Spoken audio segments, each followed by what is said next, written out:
वाराणसी के एक साधक थे सुदर्शन जी। माता दुर्गा के वो परम भक्त थे।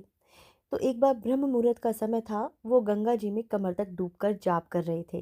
तभी उधर से एक बाहुबली बजरा निकला।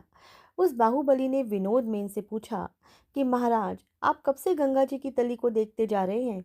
बताइए तो सही, गंगा जी की तली में क्या होगा? महाराज ने बस कह ही दिया कि गंगा जी की तली में तो खरगोश होगा, और क्या। तो वह बाहुबली श्रद्धावश महाराज जी को कुछ दक्षिणा देने की सोच रहा था। उल्टी बात सुनकर वो पिनक गया। महाराज, डालो। वह गर्जा 3 बार। अगर खरगोश निकले तो महाराज का घर भर दो, ना निकले तो इस ऐंठ का इनको फल चुकाना होगा।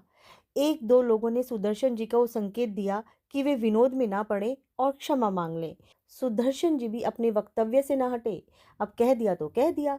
जाल डाला गया, कुछ न निकला। दूसरी बार जाल डाला गया, फिर भी कुछ न निकला। तो बाहुबली ने क्रोधित दृष्टि से सुदर्शन जी को देखा। सुदर्शन जी के माथे पर शिकन तक न थी। अब तीसरी बार बाकी है भाई। वो मुस्कुरा रहे थे। क्रोध में जल रहे बाहुबली ने आदेश दिया, डालो, जाल डालो, एक आखिरी बार और। जाल डाला गया। जाल बाहर निकला तो सब हैरत से देखने लगे। जाल में तो 2 जीवित खरगोश थे। भय से कांपता हुआ बाहुबली सुदर्शन जी के चरणों में गिर गया। आप सिद्ध पुरुष हैं, मुझे मूर्ख को माफ कर दीजिए महाराज। जब वह अपने लोगों की तरफ घूमा कि गुरु जी के साथ जाओ, जो भी वो आदेश करें वह व्यवस्था करके ही लौटना। सुदर्शन जी मुस्कुराते हुए बोले कि तू मेरी व्यवस्था क्या करेगा? हमारी व्यवस्था तो स्वयं माँ ने की है। तू अपनी राह जा, हम अपनी राह चले। काशी की संकरी गलियों में से सुदर्शन जी अपने घर की ओर जा रहे थे कि उन्हें एक थप्पड़ लगा।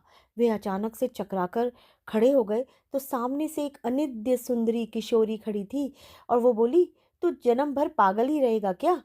और वो हंसी और सुदर्शन जी मंत्रमुग्ध उसको देखते रह गए। कुछ और ना सूझा और कहने लगे कि आप कौन हो? तो माता बोली, खरगोश ही सूझा। देख तो, चुनार के जंगलों से कटीली झाड़ियों से मैं खरगोश ढूंढते ढूंढते मेरे हाथ फट गए हैं, मेरी चुनरी फट गई है और मेरे हाथों से खून निकल आया है। किशोरी जी ने अपने दोनों रक्त स्नात हथेलियां उसके आगे कर दी। सुदर्शन जी की आंखों से आंसू आने लगे और वो हाथ जोड़कर कहने लगे, क्षमा कर दो माँ, अपने इस मूर्ख, नालायक और उज्जड़ पुत्र को क्षमा कर दो। और वो माँ भगवती के चरणों में गिर गए।